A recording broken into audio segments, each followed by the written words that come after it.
حتی حضرت ابوبکر صدیق تقواش روایت میکنن که حضرت میگن در اون زمان خلافتش قحطی اومده بود، یعنی ناداری اومده بود، یکی ای کنیزها و خدمتگارهای داشت همون میرفت کار میکرد و هر روزه خوراکه هم اهل بیت حضرت ابوبکر میآورد تعمین میکرد.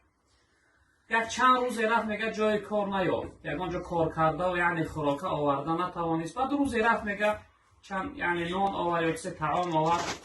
حضرت ابوبکر میگه از حد گرسنه زیاد بودم، یک ناله گرفتن، یک لقمه گرفتن میگه خوردن. بعد از اون میگه در فکرشون زد، اون خدمتگارش کنیزش فریاد کرد، گفت که آیا توی از کجا آوردی؟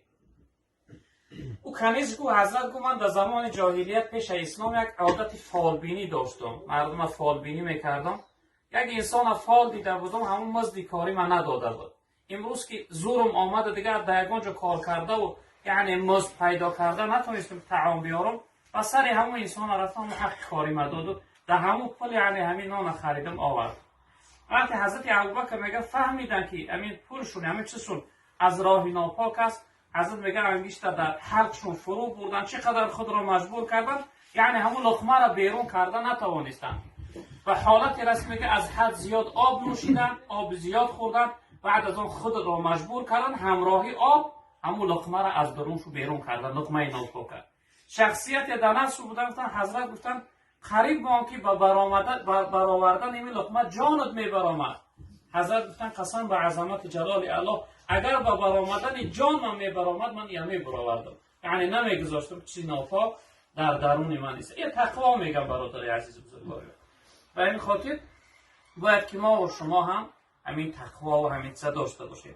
این چنین حضرت عمر رضی الله تعالی عنه را روایت میکنه که در دور جناب پیامبر صلی الله علیه و سلم یکی از اهل اصحاب یعنی شخصیتی بود که میگه جناب پیامبر صلی الله علیه و سلم هم منافقه های دورش نامبر کرده بود. او شخصیت یعنی که نامنویش کرده بود. همون دفتر در نزد اون شخصیت سیر همچون سیری جناب پیامبر مونده بود. جناب پیامبر برای تاکید کرد که یعنی که همین را آشکار نمیکنی، غیر من خودت دیگه انسان ها باید ندونن. حضرت عمر از این چیز خبردار شد، بارها میگن نزد او شخصیت رفت که همون دفتری که نام های منافقان هستن اما برای من نشان میده، او شخصیت یعنی که براش نشان نداد. وقتی جناب پیغمبر وفات کرد دور حضرت ابوبکر گذشت، در زمان خلافت حضرت عمر رضی الله تعالی عنه میگه فریاد کرد گفت فلانی تو اگر همون دفتر برای من نشان ندی گفت از جناب پیغمبر یا علم میدانی، من در قیامت در بالای تو دعواگر میشم که تو کتمان علم کرده، علم پیغمبر را میدانست و برای ما آشکار نکرد.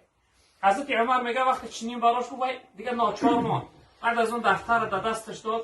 حضرت عمر میگه دفتر کشاد، از همون سر دفتر نامها را یک به یک میگه تا پایان خوند. وقتی همه نامها را خوند میگه حضرت بعد از اون آبهای دیدش روان شدن، گریان شده که الحمدلله رب العالمین. گفتن حضرت برای چی الحمد گفتی؟ که من تا امروز میترسیدم که جناب پیغمبر نام من در قطار نام منافقان ننوشته باشه. از ترس همین را من گفتن من نمیخواستم او را ببینم، اما میترسیدم که من بوده که جناب پیغمبر صلی الله علیه و سلم نام من در قطار همونها ننوشته باشه. یعنی که چقدر تقوا داشتن، چقدر خدا ترسی داشتن.